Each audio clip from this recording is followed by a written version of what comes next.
నరకయాతన ప్రాప్తి రస్తు మా హరహర మహాదేవ్. నాకు ఇష్టమైన స్వీట్ కలకండ ఇప్పుడే చూశాను. అఖండ ఈ సినిమా చరిత్ర తిరగరాస్తుంది. దేవుడు లేడు అనేవాడు ప్రతి ఒక్కడు ఈ సినిమా చూడాలి. ఈ సినిమా చూస్తే నాలో ఉన్న రక్తం దద్దరిల్లిపోయింది, వేడెక్కిపోయింది. ఏమి సినిమా, ఏమి యాక్టింగ్.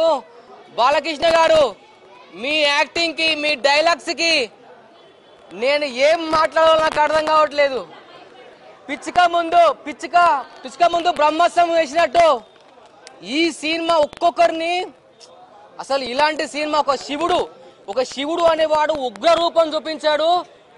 అసలు శివతాండవం, ఉగ్ర తాండవం. ఓం నమ శివాయ అన్న తక్కువనే. ఏంటి అసలు ఏ దేశమైనా మన దేశాన్ని ఎదిరించే శక్తి ఏ దేశానికి లేదు. అబ్బా అబ్బా అబ్బా ఏం చెప్పాలి నాకు అర్థం కావట్లేదు.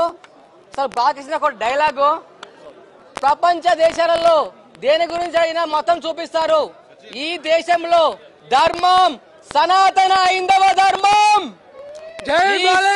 ఈ సినిమా మీరు చూశారనుకోండి, ఇక మీరు అసలు దేవుడు లేడు అనేవాడు ఈ సినిమా ఖచ్చితంగా చూడాలి.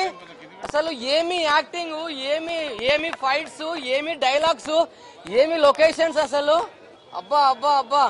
ఏ దేశమైనా మన హిందూ దేశంలో ఉన్న దేవుళ్ళు ఏ దేశంలో లేరు.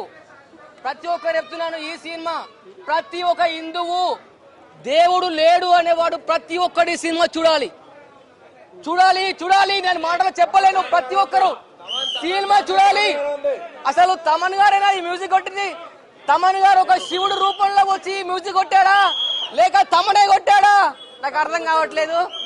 తమన్ గారు ఈ మ్యూజిక్ కొట్టడానికి ఒక దేవుడి రూపంలో, ఒక శివుడి రూపంలో వచ్చి మ్యూజిక్ కొట్టాడా? అసలు ఈ స్టోరీ, ఈ బ్యాక్గ్రౌండ్. జై బాల.